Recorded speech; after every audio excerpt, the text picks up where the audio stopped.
Seraphine and her mother recently moved into their new home in the small town of Pittsburgh, Kansas. Seraphine's mother bought the property at a foreclosure auction, so the house wasn't exactly in tip-top shape. It had some issues with the plumbing, which Seraphine and her mother patched up all on their own. All that was left to do after that was clean out the junk and scrap from inside the house. The property had been locked up for some years now, during which people had probably broken in. Some of the bedrooms still had the belongings of the previous owner, things that they left behind, but most of it had been trashed. There was a bedroom towards the back of the house that Seraphine was instantly attracted to. Seraphine chose that specific bedroom for herself. The furniture left in this room was still in pretty good condition, so Seraphine's mother decided to keep it. There was a canopy bed and a huge mirror. As Seraphine was cleaning the room, she found an old notebook under the bed. She took a quick look through it, stopping at a passage that caught her attention. Behind the cover may be another. Behind the act may be a face. Beware, beware who you trust. You never know who's here out of lust. Desire and greed is but a delusion. Don't be fooled, and don't give in, or you will find your goodness trapped within. Seraphine tried to search for a name or an address, but there wasn't any. She slipped the book under her bed again and continued around the room. Everything in the house had been fixed, and all work had been settled. But Seraphine was anxious about the struggle that was to come next. Will I be able to make friends here? School starts tomorrow. Fingers crossed. Seraphine was nervous about her first day at school. She hated how everyone stared at her. She hated how the girls were whispering and passing her a glance. It was an awkward day, until things only got worse. Seraphine took her chances and tried to introduce herself. She sat down with the other girls. One of the girls, Daphne, looked at her like she was crazy. What do you think you're doing? Who are you? I'm new here. My name is Seraphine. Oh, the newbie. Why don't you get yourself a seat towards… Oh look, great. Right over there. The janitor just changed the trash. The bag is new, just like you. You can go sit over there. Excuse me? You heard me. This is our table. So come on, shoo from here. I can sit anywhere I want to. Oh wow, we have Miss Confident among us. What is that you're wearing? Daphne pointed at Seraphine's locket as her friends started jesting around. Seraphine wasn't someone who liked to argue or start a fight. She didn't know what to say. And she was all alone. You think you'll be one of us with a fashion sense like that? Do you have a pet dog or something? Guys, come check this out. This girl made a locket out of her dog's turd. Seraphine stood up from the table. She couldn't help but notice all the other people who had caught on to Daphne's obnoxious loud voice, laughing and looking at her. Should she say something? Should she walk away? Just then, a boy walked up to Daphne. I like it. Stop being a suck-up, Roger. She's the new girl here. So what? Hi, I'm Roger. You want to go sit together? There's space at my table. Roger took Seraphine with him in the midst of the whole laughing crowd. If it weren't for him, Seraphine would have had to face the embarrassment. Thanks. Thanks? For what? That's what friends are for. Then I guess you're my first friend here. Roger did get Seraphine minutes of relief, but the rest of the day went by awful. When Seraphine got back home, she locked herself in her room. She threw her locket on the floor, splintering it into small pieces. Be like her? What does she think of herself? She humiliated me in front of all those people. What did I ever do to her? Seraphine looked at herself in rage. You couldn't do anything about it, Seraphine. It's your fault. But are you going to let her get away? Never. I feel like taking her life. No, what would be the point of that? It's not that easy. I'll make her suffer first. You'll get what you give, Daphne.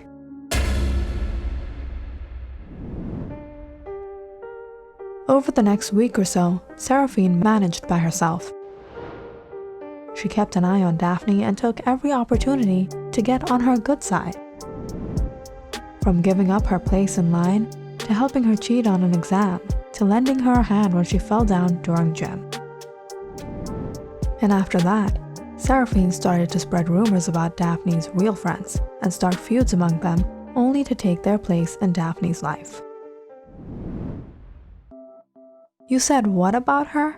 I admit it's funny and Daphne kind of deserves it, but you know you're up for some crazy consequence if she finds out it was you all along. It's only between me and you. Besides, you can come in and save the day anyway, right, friend? Stop a cat fight? I'd rather watch one than stop one. Hey, that was my plan. It was true, Seraphine still had to suffer indecent comments from Daphne for the longest time, although she never got caught. But soon enough, things started to change. Daphne suddenly likes me now? That stupid chick thinks I'm sucking up to her, doesn't she? She thinks I'm trying to be her friend because she's too cool. She invited me to her house. Things are going just as planned. That witch doesn't know what's coming at her next. Seraphine was suddenly on Daphne's good side, her trusty sidekick that now had special access to her secrets. Seraphine soon learned more about Daphne. She was an only child, she had a pet hamster she was obsessed with, and the shocking truth, she wasn't into guys. Maybe that's why it was so easy to be friends with her. Seraphine's mother was happy to see her daughter was adjusting to the new environment. Little did she know what Seraphine was really up to. But it was one of these days when Daphne and Seraphine were alone at Daphne's house that Daphne opened up to her. Seraphine, there's something I've been wanting to tell you. I'm sorry about the way I treated you before. I know you didn't deserve any of it.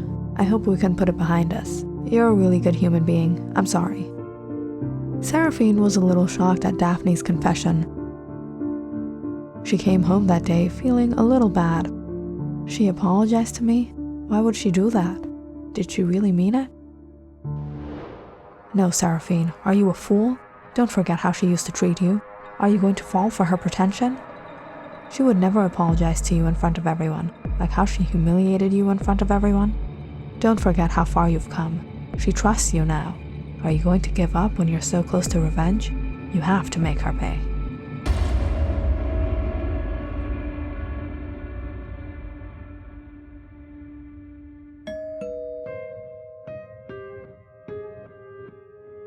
Daphne, you're here.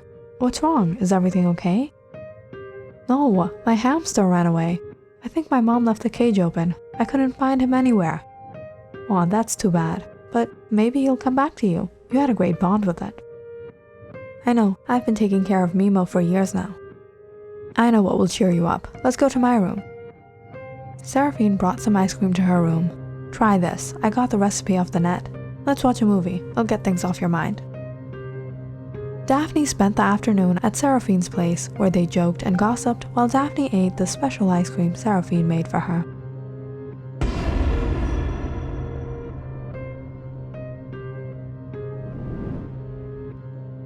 Oh, I've never had this much fun in my entire life. She ate the whole thing.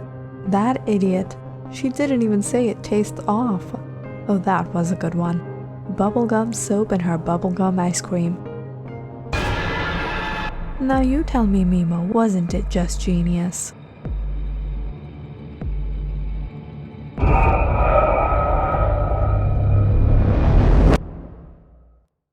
The next day, Daphne didn't show up at school. As a matter of fact, she didn't come for the next 3 days. I heard Daphne's really sick. I was kind of feeling bad for her. Bad? What's there to feel bad about? I'm sure she's made a lot of people feel bad, and then just laughed about it. She doesn't deserve any sympathy. Well, I guess I'm just not like that. And I thought you weren't either. Maybe you should let go of the grudge, Seraphine. You weren't like this when we first met. I wasn't like what? I've always been me. And I've never been unfair, and you know it. Actually, it was okay when it was just fun and games. I didn't think you'd actually hate her so much that you'd be happy she's sick. Seraphine went to Daphne's place to check on her. She found out Daphne was in bed with a high fever. After spending a little time by her side, Seraphine came back home. She looked at herself in the mirror with a straight face. "What have you done, Seraphine? You made her sick." Suddenly, she burst out laughing. Daphne deserves it. She needs to experience that feeling of helplessness. "It's been long enough, Seraphine. It's time. No one will point their finger at you. They'll say she passed away in sickness. You have to get rid of her. Get rid of the negativity from your life." Seraphine went to bed that night, determined to fulfill the last step of her revenge plan. But hours into sleeplessness through the night, she started to have second thoughts. She couldn't settle on a decision. Numerous thoughts whispered in her head over and over again. She couldn't sleep to a strange ticking noise in her room. At around 2 a.m., Seraphine got out of bed. She took Daphne's house keys, the keys she had stolen when she was there. Seraphine sneaked out the window and went straight to Daphne's house and broke in. Everyone was sleeping, and so was Daphne, sound in her bed. This was her chance. This was the time.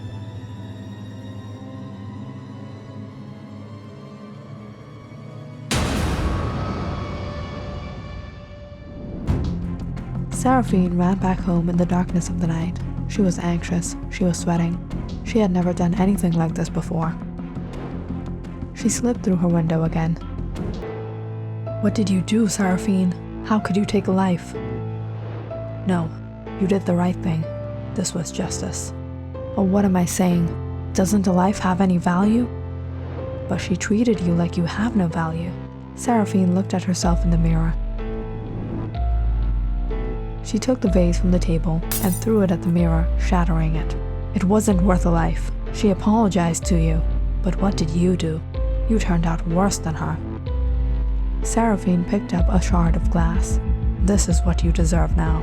But suddenly, she stopped. "Seraphine, look at yourself. Look again. Be stronger than this. She hurt your dignity. She questioned your self-worth. You did what you had to. No one is better than you. If need be, you'd do it again."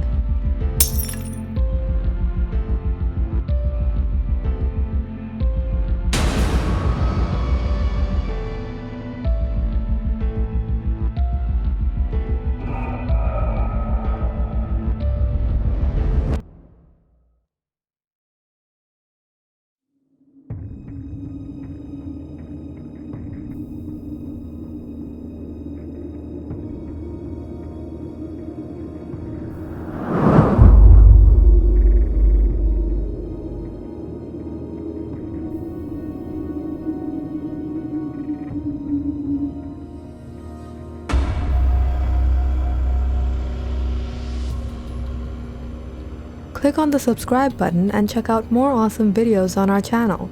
And don't forget to press the bell icon because you know it's interesting.